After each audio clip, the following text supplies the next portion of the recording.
Imagine a Christmas like any other, where joy and light shine everywhere except in one house, where the worst nightmare comes to life. A girl, overwhelmed by hatred, jealousy, and pain, decides that day to break the bonds of blood forever. She doesn't just leave in anger.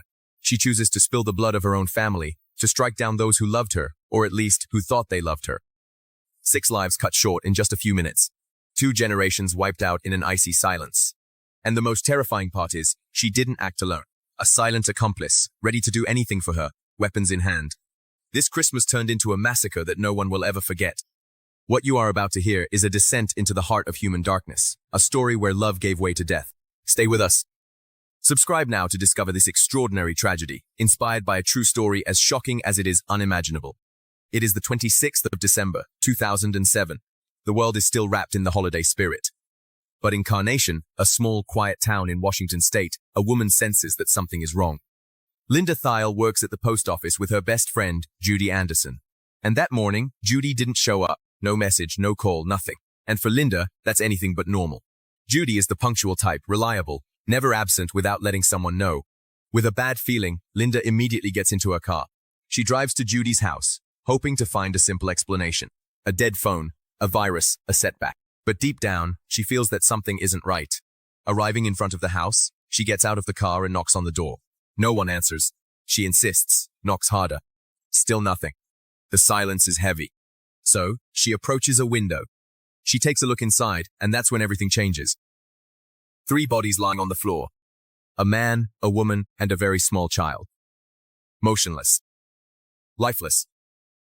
The shock is immediate. Linda steps back, terrified. Her hands are shaking. Her throat tightens. She dials 911. Her voice is choppy, almost inaudible. There are 3 dead people. I just arrived. She's my colleague. She works with me. There's a baby, a man, a woman, and she's my best friend. At that moment, all the Christmas spirit vanishes. The joy, the warmth, the decorations, everything is swept away by a chilling reality. A scene of horror has just been discovered in what was supposed to be a house full of laughter and love. When the police arrive, they discover that what Linda saw was only a fragment of a much larger tragedy. The investigators slowly enter the house, their hearts already heavy with what they expect to find. But the reality is beyond anything imaginable. In the living room, 3 bodies. Scott, Judy's adult son, his wife Erica, and their 3-year-old son Nathan. An unbearable sight. Nathan, still clinging to his mother's lifeless body, as if seeking protection. He didn't understand what had happened, but he knew that something was wrong. And that's not all. Gently lifting Erica's body, the police discover another small body hidden underneath. Olivia, 5 years old. She had curled up under her mother, probably hoping that by staying hidden, she would be spared. But she too was shot in the head. 4 victims. 2 adults, 2 children. And still no sign of a struggle. No objects moved. No broken windows. Nothing. Everything seems frozen in daily life. Scott's boots carefully placed near the couch, as if he had just settled in. Maybe he was about to turn on the television.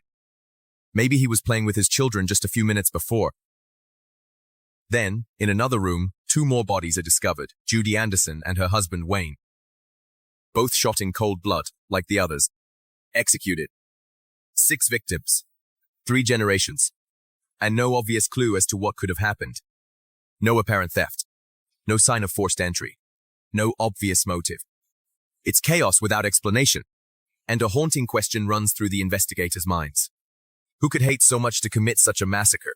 While the police are still searching the house, taking photos, placing markers on the floor, a car slowly approaches the property. It parks right in front, almost as if nothing had happened. From this car step out Michelle Anderson, Judy and Wayne's daughter, and her partner, Joseph McEnroe. This detail may seem trivial, but for the investigators, it's the first red flag. Why? Because Michelle isn't just a neighbor. She's the daughter of 2 of the victims. And she arrives calmly. In the middle of a bloody crime scene, there's yellow tape everywhere. Armed police officers, sirens, journalists. And yet, she doesn't seem surprised.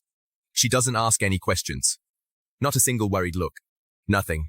Instead of panicking or trying to find out what happened to her family, Michelle tells the officers that she and Joseph were just passing by.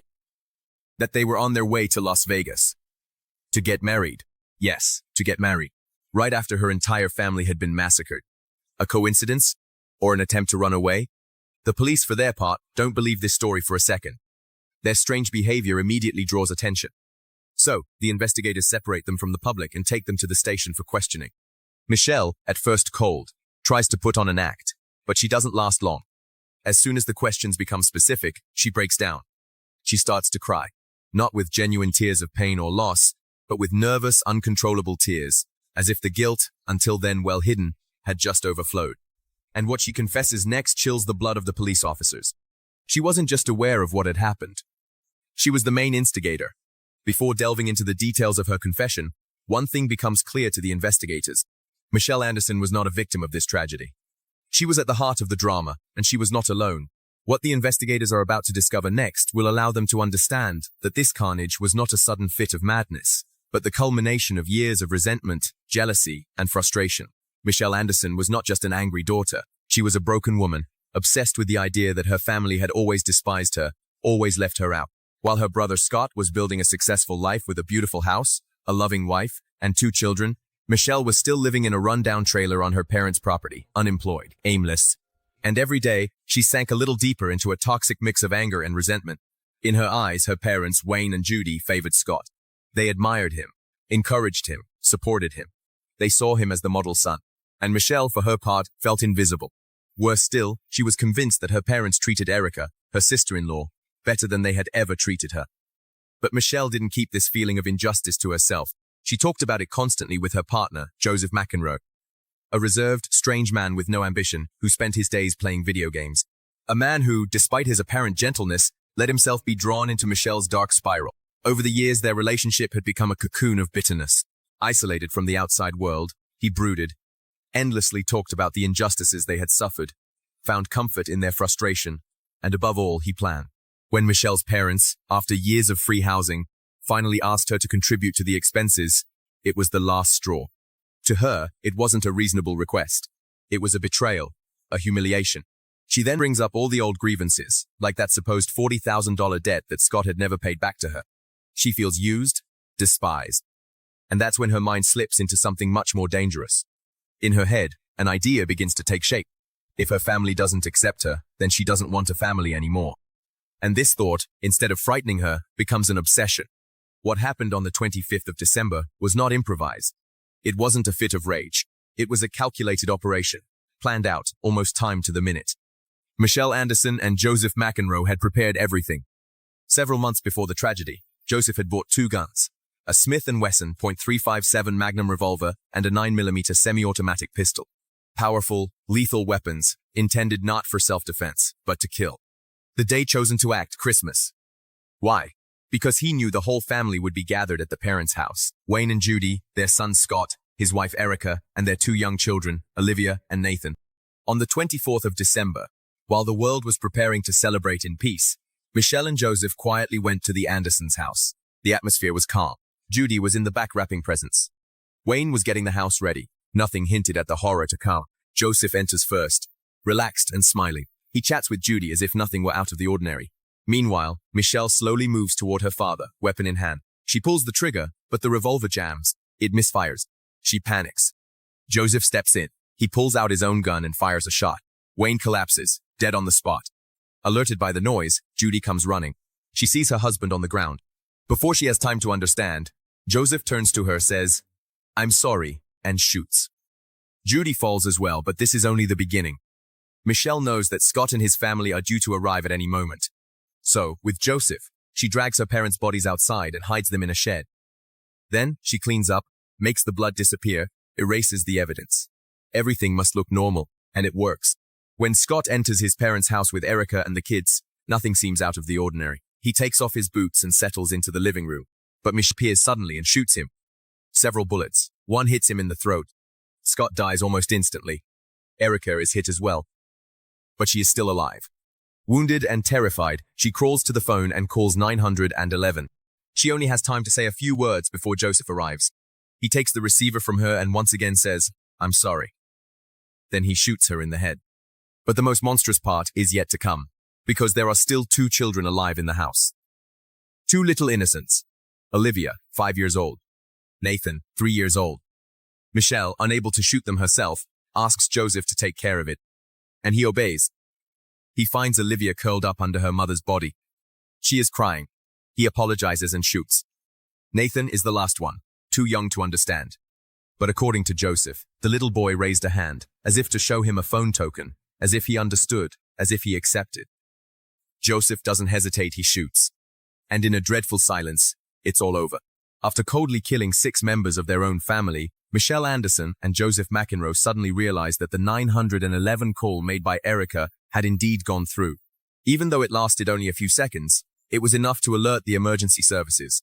Panic seizes them, not out of guilt or shock, but out of fear of being caught. Michelle runs to the entrance of the family property, locks the gate to slow down the police, hoping to gain a few precious minutes. A few moments later, 2 sheriff's deputies arrive. They find the gate closed. They stop, listen, but hear nothing unusual. They question a neighbor, who tells them that everything seemed normal, and in a decision that would forever impact the investigation, they leave. This mistake gives Michelle and Joseph a head start. They make their escape. Their first idea? Flee to Canada. They head north, but soon, doubt creeps in. What if they were spotted at the border? The cameras, the checkpoints, the risks are too high. So, they change their plan. They head for Oregon. They hope to throw off the trail, get farther away, disappear. But on the way, they make a strange choice. They drive past Wayne and Judy Anderson's house, again the place where it all began. Was it a return out of guilt? A morbid need to see the scene again? Or simply madness? This act will change everything, because meanwhile investigators are combing the crime scene. And when they see Michelle's car return to the scene, their behavior immediately raises suspicion. How do you explain that she doesn't ask any questions? That she doesn't seem worried? And above all, that she mentions a sudden trip to Las Vegas to get married, while the family home is cordoned off with yellow tape and helicopters are flying overhead? The police don't let her leave. They take her to the station for questioning. And as soon as the interview begins, Michelle breaks down. She bursts into tears. The weight of what she has done comes to light. She confesses everything. Absolutely everything. And what she reveals is beyond imagination. Once Michelle Anderson is arrested, the investigation speeds up. Very quickly, the evidence piles up. The confessions, the weapons, the items found at the crime scene all point to a single truth. This massacre was premeditated.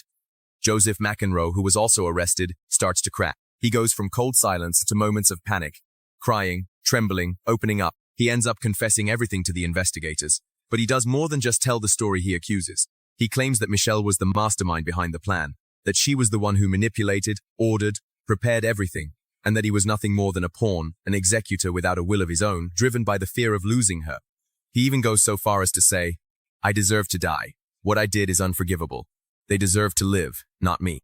Thanks to his confession, Joseph escapes the death penalty. The moratorium on the death penalty in the state of Washington also helps him. He is sentenced to life in prison without the possibility of parole.